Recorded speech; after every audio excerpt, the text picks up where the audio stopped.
December last year, the Prime Minister launched a service with the National Farmers Federation around digital agriculture, and there were three key things he was launching. One was a platform that we've helped build with the National Farmers Federation.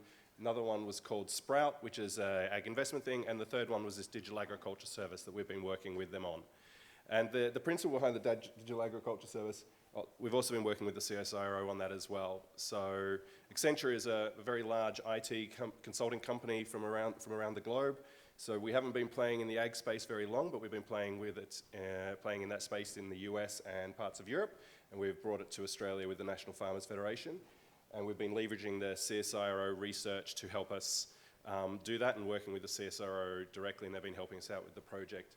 We've started in the cotton space because fundamentally they've got some money, but they've also got the right people. They're really interested in taking up the technology and trying all those things out, and they're a great sort of test bed for us. So we're in our first season of being launched. We've got a pilot program going with 10 farms, which we were calling Lighthouse Farms, and that's underway and started. I was literally in Goondiwindi and Narrabri last week presenting to those guys and helping them understand the tool that we've been building for them. But I wanted to talk through what we're actually doing with the Digital Agriculture Service and focus on what we're doing with drones. So we're trying to do the same thing that's been mentioned a lot here. I'm actually one of those people that, to a certain extent, I don't care where the data comes from. Drones is one of those mechanisms that provides us to it. So we do a whole lot of data capture. How do we get that data? How do we collect it together so that we've got all the data we need to help farmers make useful decisions? Then what is that analytics that we run on that? So we've got a very strong analytics background. We do analytics with the likes of Rio Tinto, the banks, and all of those things. We analyze data as part of our bread and butter of what we do, and we're now focusing that on agriculture. But the key thing we want to do is actually help the farmers make a decision. So what does that decision support? So what is all that data that we've analysed, pulled together and analysed, what does it actually do to them? And then lastly, what is that economic impact to them? How is that going to do? Should they spend another dollar to try and increase their yield, or are they not going to get the value back out of that? So that's what we're trying to do.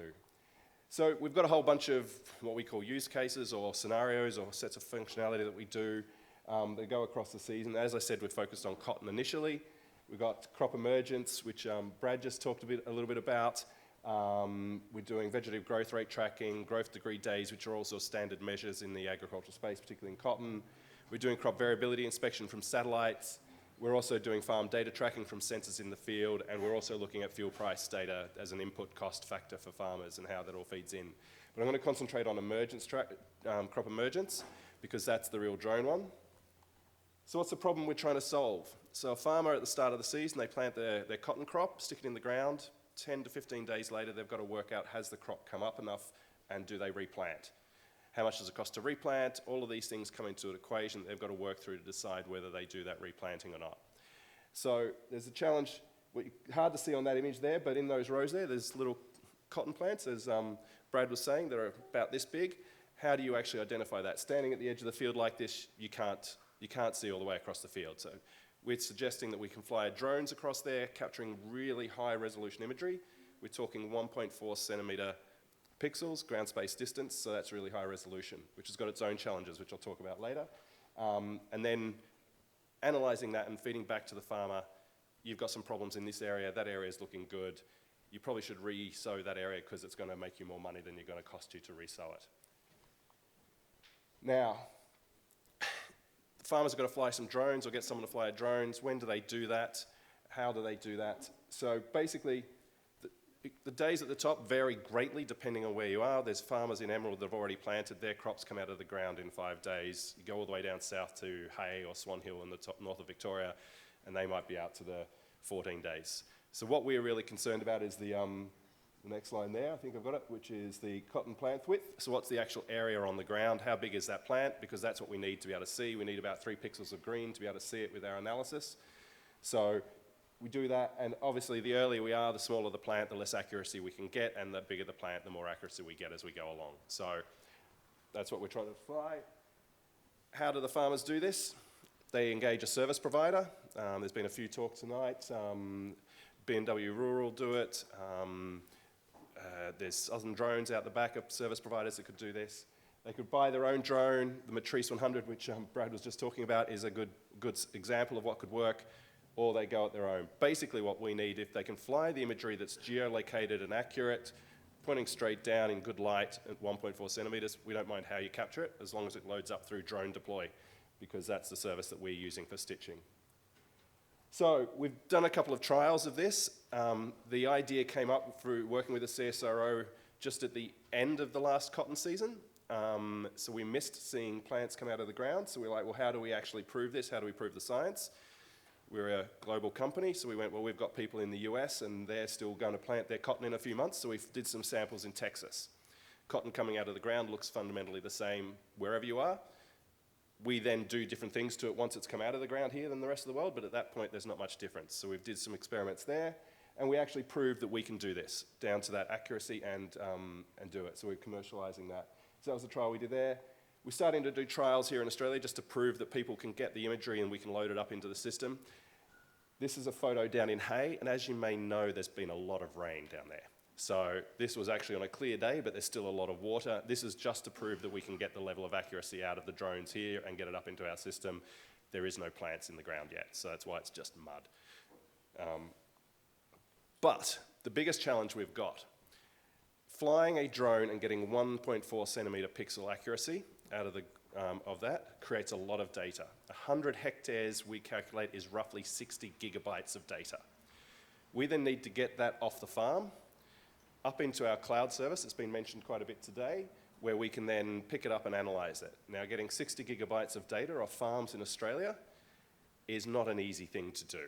So it's proving a bit of a challenge. We, being the National Farmers Federation and CSIRO and Accenture, where the NBN and Telstra and all of that are some of our largest clients, we've been going to their respective CEOs and saying, we need to take this data off the field, and their drawers have just been hitting the ground. Because they've been thinking a lot lower levels of data, so we're starting to prove to them what they need to do. So we're having some serious conversations there. But in the meantime, so if there's 4G connection, that's great. It still costs quite a lot of money. If you've got a good ISDN line or fiber optic line to your property, some of the farms we've been talking to have got that because they're large commercial operations. That's great. If not, what we've basically worked out is the quickest way to do this is to put the SD card in a courier or in a truck or something like that and send it to the local high-speed data connection, which could be as far as Melbourne or the CSIRO down in Narrabri. They're doing this for us. We did even look at if we could just stick it on a pigeon or something like that, but the distribution effort for getting pigeons to fly was a bit hard as well.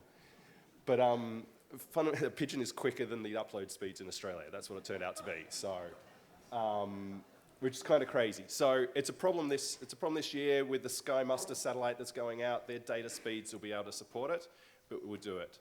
But it can all be sort of dealt with and done. When we've only got 10 farms this year, not much of a problem. Next year, it's going to become a bit of an issue as we scale up to more and more farms. But I won't go into this in a huge amount of detail, but there's been quite a few people talking about how do you actually analyze the data, what is it there?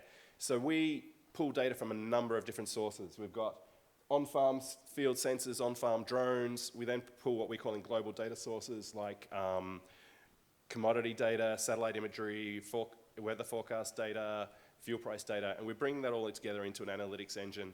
And for the data-conscious people and the security-conscious people, all of that's being held in Australia on Amazon Web Services at the sort of top level of security that they provide us. So we're not taking the data out of the country. And because it's with the National Farmers Federation, we had a long conversation about who owns the data to the conversation that was had earlier. And basically, we consider it, it's farmers' data, it's their data, they get to use it, we're just getting to borrow it to do the analysis to feed back the information to them. And that was a big thing that National Farmers Federation were leading with as part of that. And that's part of the reason why we're doing this with the National Farmers Federation, because they can have as a national body, they can be the custodian of that data while it's in our hands and being processed. And then once it's been analysed, we present it back out in a mobile application. So this is the results of some analysis we did in Texas. Fundamentally, you can't see it on this screen there, but on there's some little purple dots. It's basically where we have identified an individual cotton plant to the point where we can count the number of plants across a field. We can work out how many gaps there are in their rows of planting. We've asked the farmer what's the cost of replanting, how far apart are their rows, how far apart is their seeding interval, and all of those sorts of things. And that all feeds into the algorithms which we're doing. So this is a real practical place where we're using drone imagery to feed back. The other key thing we do is we then go, Well, based off all that information, based off the current cotton commodity price, based off how much cotton we're expecting to get out of your field, is it worth replanting that area? So this area on the, oh, sorry, wrong button. That area there, we're basically saying they've got less than 30% of their plants have come out of the ground. Now, as Brad was alluding to earlier, a cotton plant can make them an awful lot of money. So the impact of not planting that, that's a fairly low one. We're saying $8,000, but that could be up to $30,000, $50,000 worth of crop that's missed there. So the cost of replanting versus the cost of doing nothing versus all those sorts of things come in and suggesting that we actually replant. Next step down the track, we'll actually put out a variable rate map so that they can go back and potentially replant that and feed that into their harvesters and all of those sorts of things. So this is, what we're trying to do is actually find a practical application where if you're going to put a drone out there and spend the money to do it, because it's not cheap to get a drone out there. A good drone with good cameras, you're looking around 10 grand, a service provider to fly those sorts of areas could be anywhere from sort of 5 grand to 10 grand for a day sort of thing. So it's an investment to get those drones out there and flying, particularly at the resolution we're talking about for doing this sort of thing. So what is that practical application and how does that commercially actually work for the farmer? Later in the season, we're using satellite imagery for crop variability, but there is absolutely no reason why we're not going to use drones for doing that as well. We need an NDVI camera, which adds another 5 grand to their drone purchase, at least, but then they can do that and get the drone out there as well, and we're doing this. And we're trying to do this in an automated way, so that you don't have to do the level of visual inspection. Drone flies, it gets uploaded, computers look at it and analyze it, and it feeds it back to the farmer.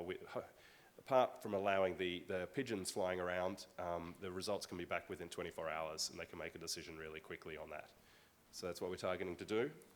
I won't go through this, but there's sort of like a scenario we've put together of how this would all work together with the farmers, that day in the life process that they will go through, all the steps that would be involved and how they could use a service like this and how it all feeds together.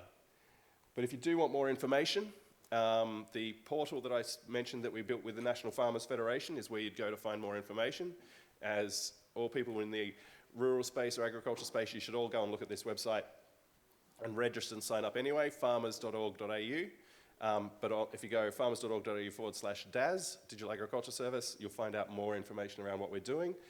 But if you just want to know what's going on in the agriculture space, go and have a look at this website as well. It's a very useful resource for farming in general. And they're all friends of farmers, etc. So I'll leave it at that. Hopefully that was interesting, and thank you very much.